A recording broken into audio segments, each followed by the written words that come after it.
previous heap exploitation videos were about abusing application logic, basically because the program used faulty data from the heap. But this time we exploit the heap algorithm itself. In this video I want to explore heap level 3 from Exploit Exercises Protostar, which is about the infamous unlink macro.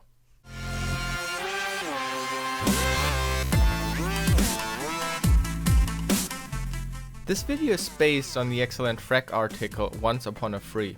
As you can see, this article is from 2001, so we are still 15 years behind the times and we have not yet caught up with the modern state of exploitation. The heap implementation that we will exploit changed over the years to prevent this kind of attack, but the current versions are still based on this old algorithm, so it's important to understand this easy version here. So let's start by looking at the code of this level. This level introduces the dlmalloc, dlmalloc, and how heap data can be modified to change program execution. The goal is obviously to call the function winner. First we malloc 3 objects with 32 byte A, B, and C, and then we copy the program arguments A, B, and C. Obviously, strcpy is vulnerable because it doesn't stop us from copying more than 32 byte, so that is our overflow.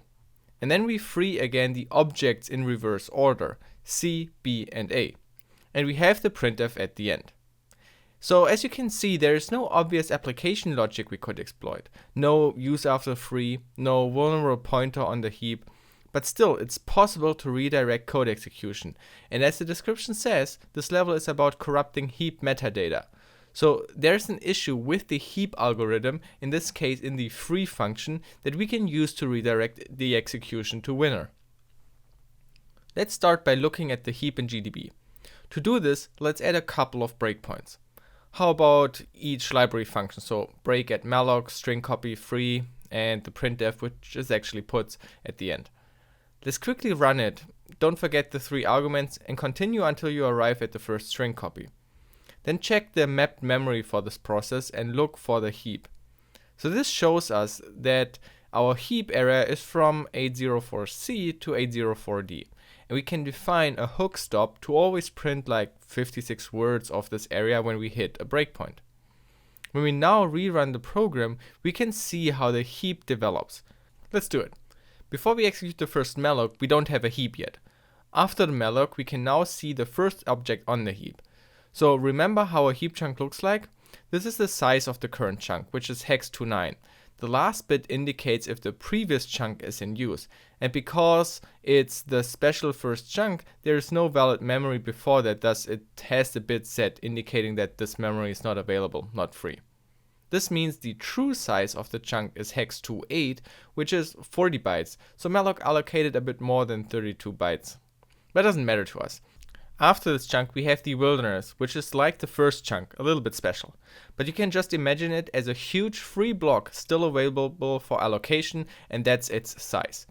And it obviously has the last bit set because the previous chunk is in use. We malloc the second object, same size, last bit set because the previous chunk is in use, and the wilderness was updated and has now less free space, but still the previous chunk is in use. And then the last object, another one with the same size, last bit set because the previous is in use and less space available in the wilderness. Next we execute the string copies. So we copy the first argument, which was the A's to the first chunk, the B's to the second chunk, and the C's to the third chunk. Obviously we could have written a lot more and completely override everything, including the chunk size, which is the heap metadata. Next we're gonna free them again.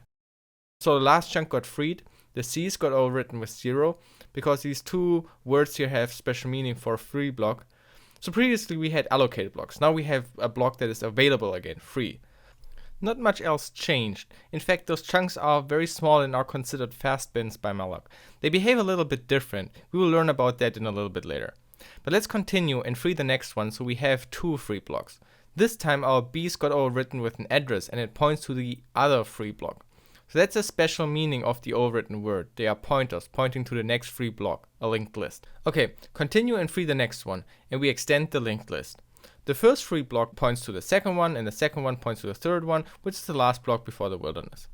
You probably ask yourself why the last bit of the sizes, which indicate that the previous blocks are in use, didn't get set to 0. It's a bit confusing, but think like an algorithm for a second.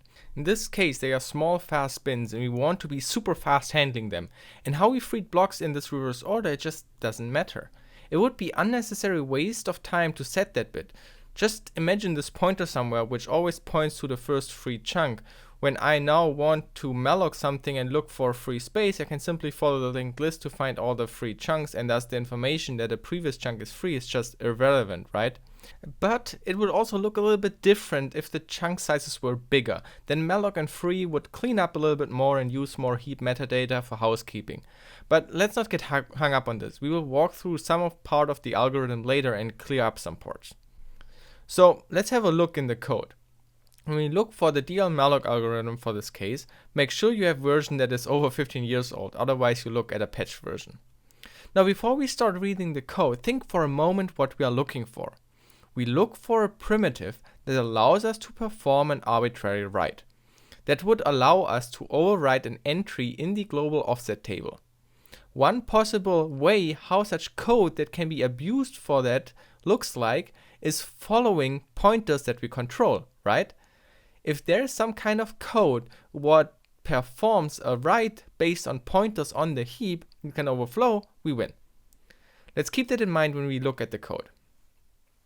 The functions start with the parameter mem, which is the address we want to free. Shortly afterwards, mem2chunk is called, which gets the address 2 words ahead of mem, which is the true starting address of the chunk. The first if we reach contains only a little bit of code, and it refers to Fastbins. This is exactly what we witnessed when we freed our small 32-byte chunks.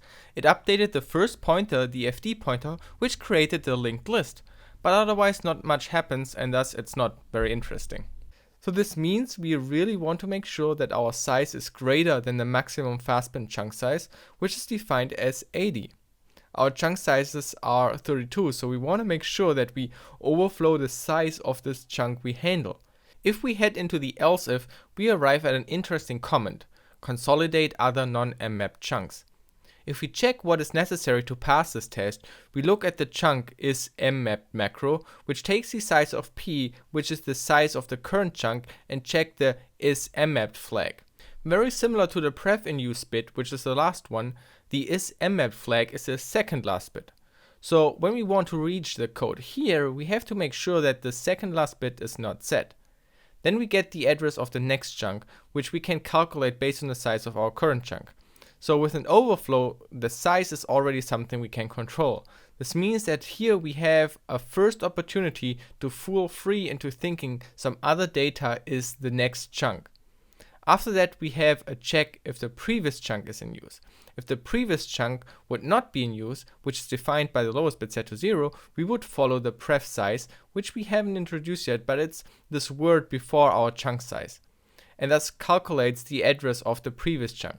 Again, a value we possibly can control. Then we execute an unlink. That's the magic word I mentioned at the beginning, so let's see what that means. The first parameter p is the block before our current block, which we got following the pref size. We take the forward and backward pointer of that chunk, which is the first and second word after the size, and remember it in fd and bk. Next two lines. For simplicity, ignore the arrow bk and arrow fd, because that just references a small offset from the address here. We add those offsets afterwards. So now we write the address bk to the address where fd is pointing to, and then okay, stop. bk could be the address of the winner function, and fd plus 12 could be our GOT table entry for puts. This would overwrite an entry in the global offset table with the winner function. This sounds perfect. But we forget the next part, where we would take our GOT address in fd and attempt to write it to the address of winner plus 8. That was seg fault. We can't write into the code segment. Damn it. But now you just have to get creative. Think about it. If we have two memory segments, segment A and segment B, we can write an address from segment A into segment B, and we write an address from segment B into segment A. The global offset table is writable, so that could be one of those segments. Just the code segment can't be the other one. But the heap could be our second one. we can write to the heap. This would allow us to write an address from the heap to the global offset table, and some unimportant address from the global offset table will be written into the heap.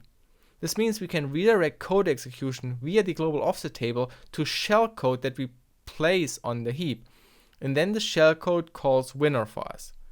That sounds like an awesome plan. Let's take the state of the heap as we know it and think about how we would want to construct the case we just explained. So we could decide that we want to free the last block and make sure the pref in use bit is set to 0, so that it attempts to consolidate the previous block. Let's actually make those changes right here with GDB.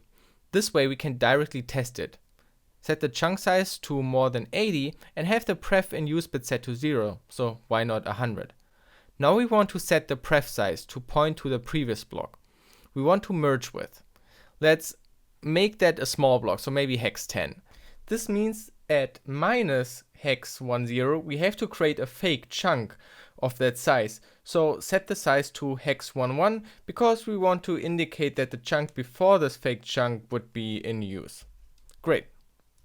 Now we need the address from puts in the global offset table. This will be the forward pointer where the second pointer will be written to at plus 12. That's why you have to do puts minus 12, because it will be written to the address plus 12. And the other pointer will be the address that we write to the global offset table, so that one should point somewhere into the heap where we can place some shellcode. Why not go here? Just one other thing to consider before we can test it. The size is used to calculate the next chunk and the next size, and after the unlink those values are used. So if we use the size 100, we point it to some unused memory, and we have to make sure that the values there behave nicely. Otherwise, we will crash. There is an if check if the next chunk is the top, or what we call the wilderness, but our size is overshooting that address. This means we land in this if case. And now it calculates the next block of that one and checks the pref in use bit to figure out if the block before is free or not. So if it is not in use, we perform another unlink to also merge the unused block after the current one, which copies around those pointers. Hey, this is LiveOverflow from the future. I'm just editing this part and I realized that I misread the code here. I thought I had the choice between this short unlink if case or the whole else case below. But I missed that there are no curly braces, which means the else case is just this clear in use bit at offset function. When I was developing this proof of concept, I thought to myself, I don't want to overcomplicate it with the code down here. In fact, I made it overcomplicated because we have to construct another fake chunk now to deal with the second unlink in here. But whatever, I think that was a great learning experience. Let's head back into the episode. But at this point we should have already succeeded in writing our heap address to the global offset table with the previous unlink, so we can just pick two random heap values to not crash here. So those are two more fake chunks, with the forward and backward pointer pointing into the heap, which we don't care about. This is LiveOverflow from the future again. I just realized I made another small mistake, which negates my false assumption about the big else case from earlier. I actually did set the pref in use bit, which means it does not consolidate this fake chunk. Not to mention that I set the fd and bk pointer for the wrong chunk anyway. Should have been in the other chunk before. I'm sorry guys, I'm just a noob. So to summarize, we change the size of the block we are going to free, we create a free fake chunk before our current one to trigger an unlink and override the global offset table, and we create two fake chunks afterwards where the second one says about the previous one that it is in use, thus not triggering another unlink. And those two values here were unnecessary. Now if we continue and execute the first free, we can check the entry for puts and we see the function address was successfully written. And when we look at the heap, we can see that at offset +8 we have a GOT address written. Awesome. And when we continue to the puts and single step forward, we jump into the heap. Awesome. This works. Now we just have to get these values into the heap with a string copy. Oh no. Oh no. I'm stupid. String copy can't copy null bytes. A string in C is defined to end with null. So we can't write sizes like hex 10 into memory. At least not multiple times. Oh damn it. The whole plan doesn't work in this case. If it were a read, it would work, but not with string copy. I go sit in my corner now and think about all the failures in my life. See you soon. Bye.